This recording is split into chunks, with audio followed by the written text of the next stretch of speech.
Hi, I'm going to show you how to set up a standard game and show you the core rules to Dark Venture Battle of the Ancients.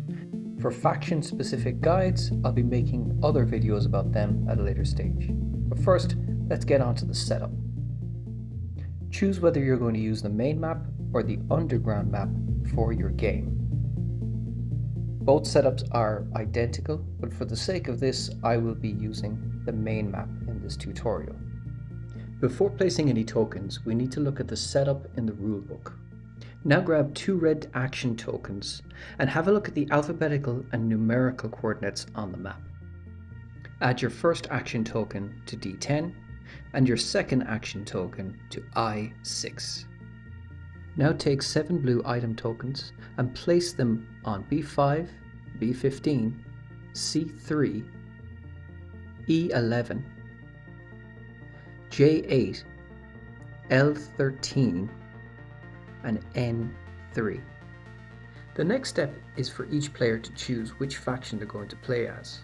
There are the marauding mutants of the Varpen, the multiplying terrors of the deep that are the Boromurk, the invasive and alien Dargon,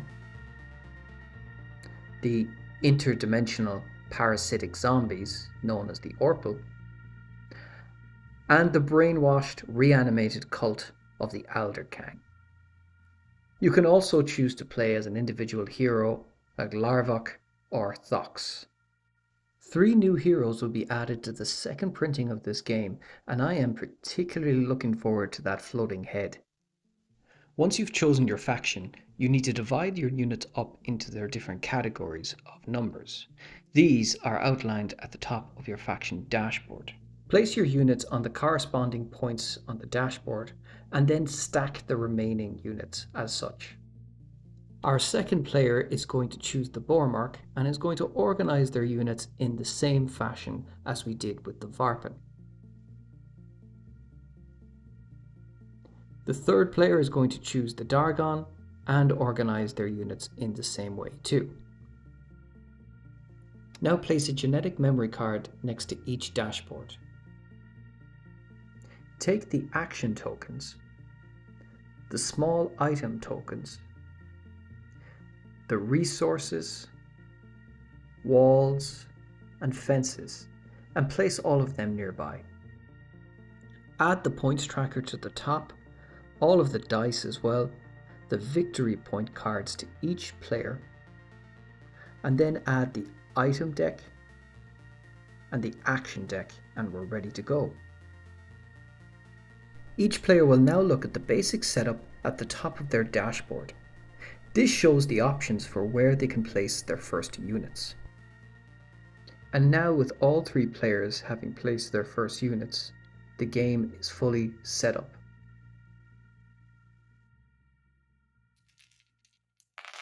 It's time to look at the core rules of the game. The first step each player takes on their turn is to roll the 6 action dice. These vary from 3 types of movement dice and a skull dice.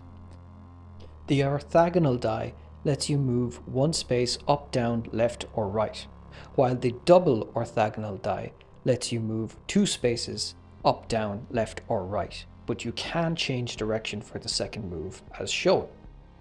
The diagonal die lets you move 1 space in a diagonal direction, while the skull die is used for specific faction bonuses and abilities, which we will look at in separate faction videos. It's time to look at how movement works. You can spend movement die on individual units or multiple units in your turn. You can mix and match these as you wish, and you don't have to use all of them on your turn. Here's an example of where I've spent all of my movement die on just 1 unit and ignoring the rest of the squad. Units can also be stacked on the same square.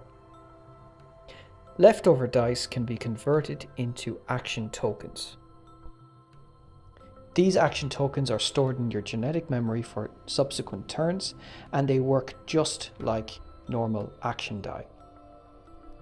By the end of your turn, you can only store a maximum of 3 tokens in your genetic memory. Once a player has used up all of their actions or chooses to pass, then the next player rolls the 6 action dice and takes their turn. Notice how this Dargon cannot pass through this wall.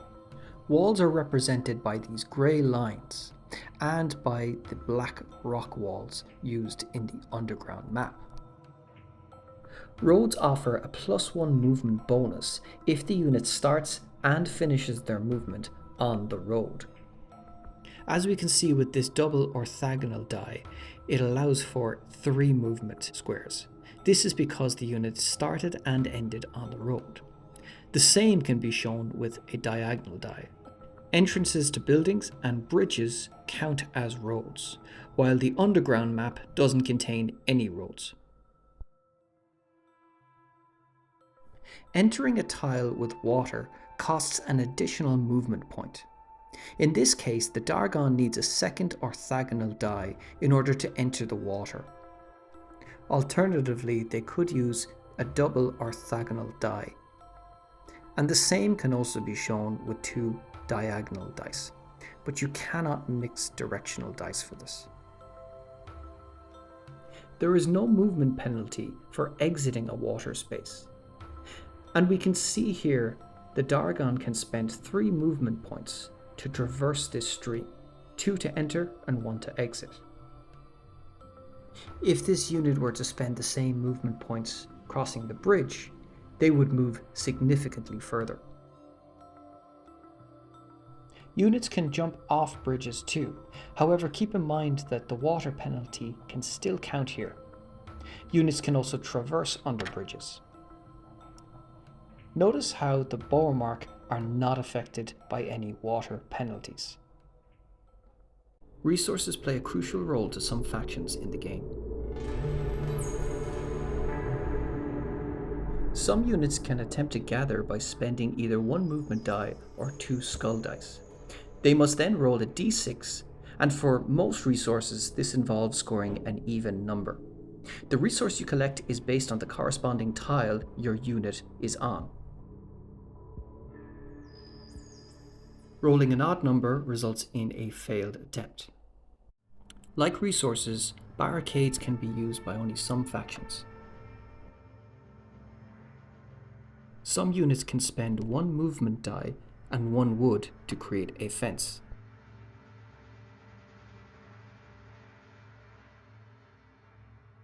They could also spend 1 stone and 2 movement dice in order to make a wall.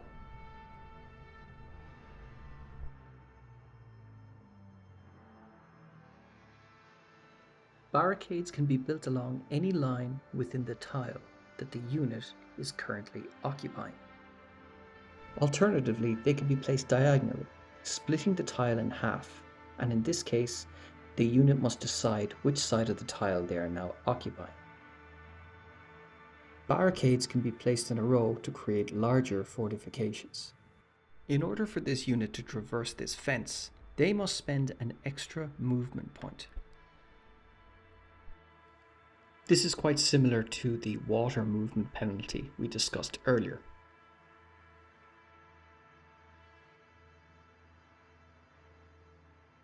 If this unit wishes instead to dismantle the fence, they must spend 1 movement and 1 skull die, and this will also give them 1 wood.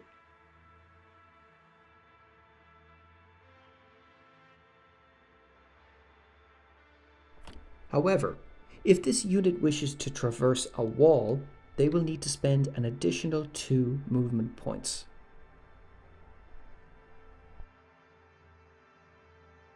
As you can see, walls really hinder the movement of your opponents. In order to dismantle a wall, this unit must spend 2 movement and 1 skull die, and they will get a stone token for dismantling this. Now it's time to look at the action and item cards. These red action tokens represent places on the map where events and strange actions take place. Move a unit onto an action token, and then spend an additional movement die in order to activate the action. Flip over an action card and read it. Some cards like this one are an instant action, and they must be resolved immediately. There is no limit to the amount of times you can take an action card, but you must spend a movement die each time. This card is not an instant action and can be saved to your hand for later use. You can carry a maximum of 5 cards in your hand by the end of a turn. You can draw an extra card for each additional unit you have occupying an action tile, for the same cost as 1 movement die. However, you must resolve each action card before drawing the next. There are 4 types of action cards: Discovery, Tactics, Faction Bonus, and All Player Actions. Blue item tokens work quite differently to action tokens. Simply move your unit onto the same tile as the blue token, and then, unlike the red tokens, you remove this blue token from the board. Now flip over an item card and have a look at it. Unlike some action cards, all item cards are saved and they are added to your hand. Unfortunately for this Varpen player, the item cannot be used by their faction, as their faction symbol is not present on this card. This Varpen player has decided to try their luck at another item. Again, the blue token is removed, and it did not cost an extra movement dice to activate it. This time they're in luck, as the Varpen faction symbol can be seen here.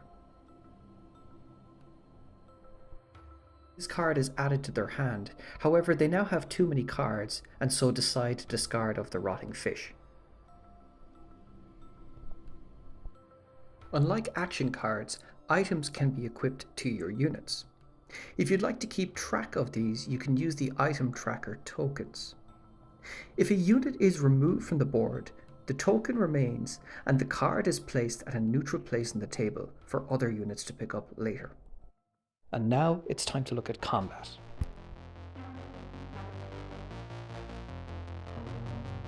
Each unit's S and D values represent their strength and defense capabilities in combat.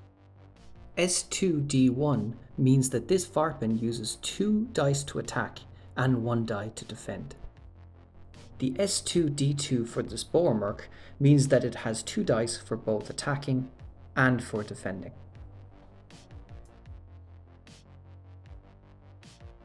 To attack, the Varpen player needs to spend 1 movement die to move onto the same space as the Spormerk, and then spend an additional movement die to initiate combat. Both players roll their dice and add their totals. If the attacker scores higher, then the defender's unit is removed. Here the defender has 2 units and so combines their defense stats to 4. Since the defender won and half their rolled dice were 6s, the defender gets a free counterattack on the Varpen's turn. Here the Varpen loses its defense roll and is defeated, removing it from the board. The Varpen player now wants to attack with 2 units. Each must be moved separately, but it still only costs 1 movement die to initiate the combat. Instead of killing a defeated unit, a player can choose to capture it. The captive is placed underneath and moves for free with its captive. The captive's player may choose to spend 1 movement die on their turn to attempt an escape. On a roll of a 6, the captive escapes and moves 2 spaces away. If the captor reaches the edge of the board, they can spend 1 movement die to replace the captive with their most basic unit.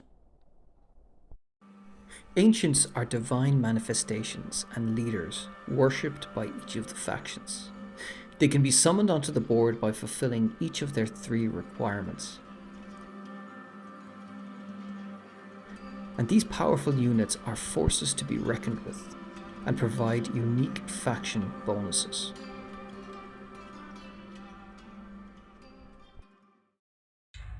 Auto-enemy decks are an effective system for low player counts or solo games. Auto-enemies do not utilize action dice, but instead follow a series of instructions from their deck of cards. They ignore terrain effects, and rather than crossing barricades, they roll 2 dice to score 7 or higher to destroy fences, or 8 or higher to destroy walls.